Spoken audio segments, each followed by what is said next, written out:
Like I said in the last video, I wrote to my MP about Tommy Robinson's arrest. My MP is Steve Brine for the Winchester area. I didn't mention his name in that last video because I wasn't sure what he would say to me, and I wasn't sure if he would be happy about me publishing what he had to say. I have no idea if he would be happy, but the email he sent me was absolutely fine, and I can't imagine he'd have a problem with me putting it on video. At least I hope not, or I'm in trouble. So I'll read the email and I'll comment along the way.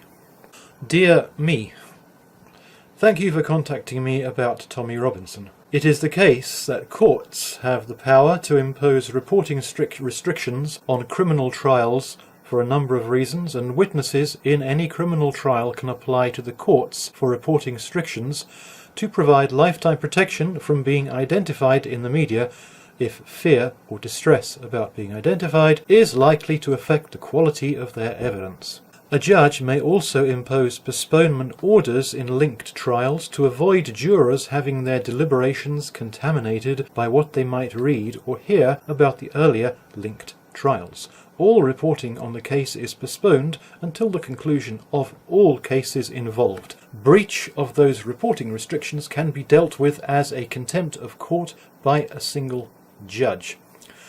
All of that is obviously factual and interesting and fair enough. It doesn't address the question, well, Rolf Harris, Max Clifford, they were found guilty, tried and found guilty in the court of public opinion before they ever went to court on the basis of the newspaper articles and the news reports, and there was no particular problem about any of the reporting on those cases. Nothing appeared to be considered prejudicial, but then they were nasty white men, weren't they?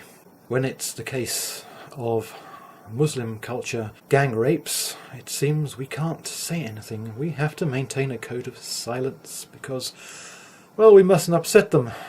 Or so it seems, doesn't it?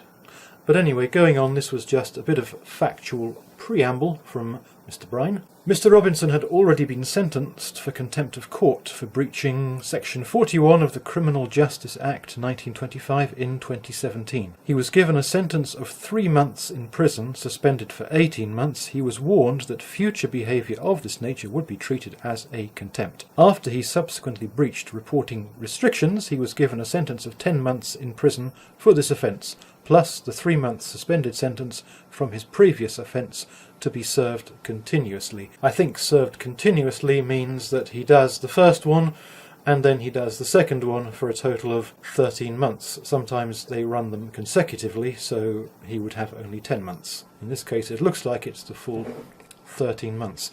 What he hasn't commented on is what I talked about quite at length in my email to him about the fact that other identical and far more virulent reporting was going on in the same trial for the same defendants in the same place at the beginning of the trial and during the trial a year previously and 6 months previously, all of which was much more high octane than what Tommy Robinson did, none of which the judge seemed to consider prejudicial, and he would obviously have been aware of it. So it looks like one rule for one and one rule for everybody else, which doesn't seem to pass the test of fairness, but there you go. Contempt proceedings do not attract a jury trial. The procedure for a court dealing with a criminal contempt is set out in the criminal procedure rules.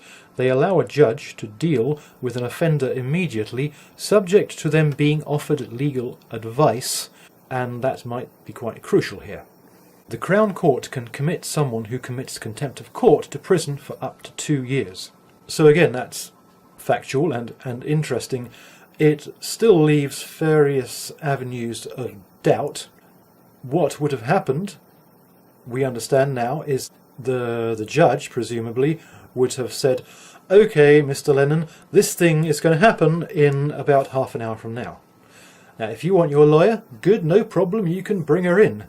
If she happens to be conveniently no more than half an hour away, which is obviously never going to happen unless she happens to live in the same city, or we'll give you one, or you can go out to the trial all by yourself. Wouldn't that be a good idea? So I imagine he would then have said, well, okay, I can't get my own lawyer, so I'll have the court-appointed lawyer. Mr. Robinson pleaded guilty to breaching reporting restrictions and committed a second crime within the period of suspension of his first sentence. He was also sentenced in open court. So I would imagine that his lawyer, again, we're only guessing here, but the court-appointed lawyer, who wouldn't have known his situation as well as his own lawyer, would have said, well look, pragmatism rules here. If you plead guilty, your sentence is going to be capped somewhere in the region of 12 months. If you want to plead not guilty, well, that's your choice. At that point, you're going to get, I presume, he's going to get bail, he's going to get new court dates, he's going to get his own lawyer available, because it's obviously going to be at some future convenient date. But that then risks the possibility of being found guilty and going down for 2 years, as he says here is the maximum for contempt of court. So what Tommy would have done would have been to accept the advice of the lawyer and pleaded guilty, as we see he did, as the best of a series of bad options. Also, nothing in this email has addressed anything which I didn't talk about in my email to Steve Bryan about the sheer excessive nature of the sentence, 13 months for basically talking into a phone. But I didn't talk to him about that, I didn't ask him about that. And the email he sent me is totally acceptable and professional. Thank you again for taking the time to contact me. And he says, kind regards, Steve Bryan. Yeah, this was a good professional email. It was factual. It leaves a lot of questions, of course, but within the straitjacket area that he's talking about, I don't have any complaints. And it was a nice professional response. I've seen other responses from other constituency MPs which do not meet the same standards of professionalism as this one, and I will be airing one such, the initial email and the response from the idiot MP, in my next video, which will be eye-opening to read. But anyway, I just wanted to tell you what my MP Steve Bryan said. So thanks for watching. See you next time.